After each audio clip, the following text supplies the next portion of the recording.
ಸಮಾಜದ ಸತ್ಯ, ನ್ಯಾಯ, ನೀತಿ, ಧರ್ಮಕ್ಕಾಗಿ ಹೋರಾಡುತ್ತಿರುವ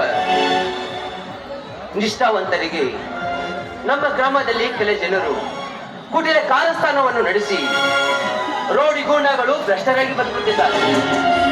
ಹಾಗಾಗಿ ಧರ್ಮವೆಂಬುದು ದಿನದಿಂದ ದಿನ ಕ್ಷೀಣಿಸುತ್ತಿದ್ದು ಅಧರ್ಮದ ರಕ್ತದ ಒಡೆಯ ಹರಿಯತೊಡಗಿದೆ ನೋಡು ಸುನಂದ. ಅಪ್ಪ, ಈ ಸಮಾಜದಲ್ಲಿ ಕುರ್ಚಿಗಾಗಿ ಬಡದಾಟ, ಆಸ್ತಿಗಾಗಿ ಹೊಡೆದಾಟ, ಸ್ವಾರ್ಥಕ್ಕಾಗಿ ತಂದ ತಾಯಿಗಳನ್ನೇ ಮರೆತು, ತಂದು ಬಳಗವನ್ನೇ ಮರೆತು ಸ್ವಾರ್ಥಕ್ಕಾಗಿ ರಕ್ತದೋಟದಲ್ಲಿ ಎಳೆಸಿ ಕೊನೆಗೊಂದು ದಿನ ಮಣ್ಣು ಮುಕ್ಕುವ ಈ ಮಾನವನ ಶರೀರ ನೆಪ ಮಾತ್ರವಪ್ಪ, ಬರೀ ನೆಪ ಮಾತ್ರ. ನನ್ನನ್ನು ರಸ್ತೆಯಲ್ಲಿ ತಡೆದು ನಿಲ್ಲಿಸಿ ನಿನ್ನ ಮಗನನ್ನು ಬೇರೆ ಕರೆಸು ಎಂದು ಧಮಕಿ ಹಾಕಿದ್ದಾರೆ. ನಮ್ಮ ಆಸ್ತಿಯ ವಿಚಾರವು ದಿನದಿಂದ ದಿನ ಉಲ್ಬಣಗೊಳ್ಳುತ್ತಿರುವುದರಿಂದ ವಿನಾಕಾರಣ ದಾಂಧಲೆ ಮಾಡಿದ್ದಾರೆ. ನನ್ನ ಮಗನು ಅವರ ವಿರೋಧ ಏಕೆ ಕಟ್ಟಿಕೊಂಡನೆಂದು ನನಗೂ ಹಗಲು ರಾತ್ರಿ ಚಿಂತೆ ಕಾಡತೊಡಗಿದೆ ನೋಡು ಸುನಂದ. ಅಪ್ಪ, ಬದುಕೆಂಬ ಈ ರಣರಂಗದಲ್ಲಿ ಧೈರ್ಯವೆಂಬ ರಥವನ್ನೇರಿ ತಾಳ್ಮೆ ಮತ್ತು ಪ್ರಯತ್ನಗಳೆಂಬ ಆಯುಧವನ್ನು ಕೈಯಲ್ಲಿ ಹಿಡಿದು ಕಷ್ಟ ನಷ್ಟಗಳೆಂಬ ಈ ಬದುಕಿನಲ್ಲಿ ಹೀಗೆ ಬಾಳಿದರೆ ಹೇಗಪ್ಪ? ರಾಜ, ಈ ಮನೆಯ ಜವಾಬ್ದಾರಿ ನಿನ್ನ ತಲೆ ಮೇಲಿದೆಯಪ್ಪ. ಅಂದ್ಮೇಲೆ ನೀನು ನನ್ನ ತಾಯಿ ಅಂತ ಸ್ವೀಕಾರ ಮಾಡಿಕೊತೀನಪ್ಪ. ಯಾಕಂದ್ರೆ ನೀನೇ ಈ ಮನೆಯ ನಂದ ಆದಿಪ್ಪ. ನಿನ್ನಿಂದಲೇ ಈ ಮನೆ ಕೀರ್ತಿ ಕಂಗೊಳಿಸಬೇಕು.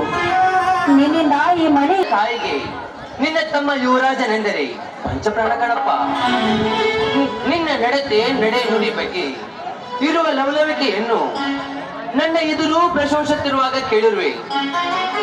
ಮಕ್ಕಳಿಲ್ಲದಾಗ ನಿನ್ನನ್ನು ಸಾಕು ಮಗನಾಗಿ ಸಾಕಿದ ನಂತರವೇ ನಿನ್ನ ತಾಯಿ ಸುನಂದರ ಪುಣ್ಯ ಗರ್ಭದಲ್ಲಿ ನಿನ್ನ ತಮ್ಮ ಯುವರಾಜ ಜನಿಸಿ ಬಂದವನು ಅಪ್ಪ. ಹಾಗಾಗಿ ನಿನ್ನ ಕಾಲುಣದಿಂದ ನಮ್ಮ ಮನೆತನವು ಹಾಲುಕ್ಕಿದಂತಾಗಿದೆ. ಅವರ ತಕ್ಷಣವೇ ತನ್ನ ಗೆಳೆಯನ ಜೊತೆ ಬರುತ್ತೇನೆಂದು ಇಷ್ಟು ಹೊತ್ತಿಗಾಗಲೇ ಬರಬೇಕಾಗಿತ್ತು. ಅದ್ಯಾವ ಗೆಳೆಯನ ಜೊತೆ ಹರಟೆ ಹೊಡಿತಾ ನಿಂತಿದ್ದಾನೋ ಏನೋ. ಸ್ವಲ್ಪ ತಾಳು, ಕಾದು ನೋಡೋಣ. ಅಲ್ಲೋಡಿ, ಆಶೀರ್ವಾದಗಳಿಂದ ಚೆನ್ನಾಗಿ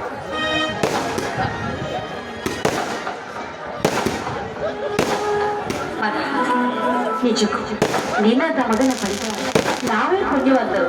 ನಿಜವಾಗ್ಲೂ ನಾವು ಭಾಗ್ಯವಂತರಪ್ಪ. ಹಿಡಿಯುವುದೇ ಈ ಯುವರಾಜನ ಗುರಿ. ಮಗು ಯುವರಾಜ, ಈ ನಿನ್ನ ಕರ್ತವ್ಯ ನಿಷ್ಠೆಗೆ ಈ ನಿನ್ನ ತಂದೆಯದು ಸಿರಿವಂತರ ನಿರ್ನಾಮ ಮಾಡುವ ಗಂಡನೆಯ ಗಂಡುಗಲಿ ವೀರ ನೀನಾಗಬೇಕು ಕುಮಾರ, ನೀನಾಗಬೇಕು. ಹೌದಪ್ಪ, ಈ ತಾಲೂಕಿನ ಹಳ್ಳಿಗಳಲ್ಲಿ ಬರೀ ದಿನನಿತ್ಯ ಹೊಡೆದಾಟ ಬಡಿದಾಟ ನಡೀತಾನೆ ಇದೆ. ಒಬ್ಬರ ಆಸ್ತಿನ ಒಬ್ಬರು ಕಿತ್ತುಕೊಳ್ಳುವುದು. ಈ ಊರು ತುಂಬೆಲ್ಲ ಬರೀ ಅಶಾಂತಿನೇ ತುಂಬಿ ತುಳುಕಾಡುತ್ತಿದೆ. ಸಾಮಾನ್ಯ ಜನರು ನೆಮ್ಮದಿಯಿಂದ ಬದುಕಲು ಕೂಡ ಅವರಿಗೆ ಅವಕಾಶವೇ ಸಿಗ್ತಾ ಇಲ್ಲ. ಒಟ್ಟಿನಲ್ಲಿ ಊರಿನ ವಾತಾವರಣವೇ ಹದಗೆಟ್ಟು ಹೋಗಿದೆ, ದುಃಖಮಯವಾಗಿದೆ.